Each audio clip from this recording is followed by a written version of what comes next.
Bertempat di Auditorium Reda Gunawan, Profesor Imade Suwarte kembali dilantik menjadi Rektor Universitas PGRI Mahadewa Indonesia UPMI Bali pada Rabu 2 Oktober 2024.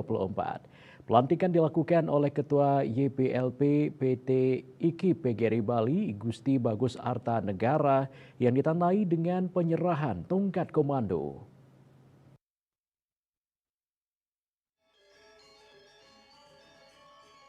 Profesor Imade Suwarte kembali terpilih secara aklamasi menjadi Rektor Masa Bakti 2024-2029. 5 tahun kepemimpinannya ke depan, Profesor Imade Suwarte akan fokus pada 6 bidang utama peningkatan kualitas. Pertama, meningkatkan sarana dan prasarana agar kampus tambah cerah dan tertata.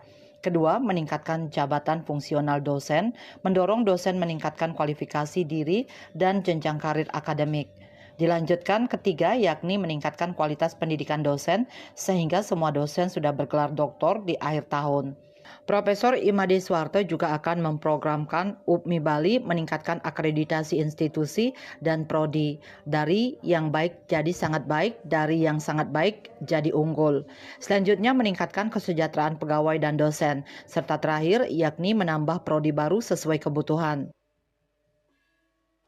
Kemudian kami juga ingin meningkatkan kualitas dosen, baik jabatan fungsionalnya maupun pendidikannya. Tentu fungsional berkaitan dengan Tridharma. Kami juga ingin ke depan ini, sekarang kan baru ada 4 guru besar. Kami ingin menambahkan guru besar ini dalam rangka untuk mencapai akreditasi institusi unggul. Yang paling penting adalah meningkatkan kesejahteraan dosen gitu ya, target kami. Ya, dari semua itu kami ingin capai. Mudah-mudahan tidak ada hal melintang, periode ini adalah periode terakhir saya. Sementara itu, Ketua YPLP PT IKIP PGRI Bali, I Gusti Bagus Arta Negara menjelaskan, Profesor Suwarte dipilih Senat aklamasi karena setelah diperpanjang tidak ada calon lain. Hal ini bukan karena krisis kepemimpinan, namun karena semua berpikir sangat berat jadi rektor ke depan.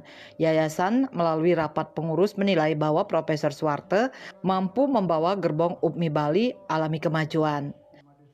Kami berharap tentu karena lahir dan besarnya dari rahim UPMI ini, kami berharap supaya semangat yang sudah ada dan dia tahu persis bagaimana amanat dari para pendiri. Ya, kebetulan saya satu-satunya yang masih tersisa dari 4 pendiri ini. Berharap mereka ya betul-betul lah bisa mengembangkan ini ke depan lebih maju lagi, bersanding dengan perguruan tinggi yang lain. Jadi kita tidak ingin bersaing, tapi kita ingin bersanding sejajar dengan teman-teman kami yang ada. Pada kesempatan ini juga dilangsungkan pelantikan pejabat di lingkungan Universitas PGRI Mahadewa Indonesia Masa Bakti 2024-2029. Andika, Bali TV.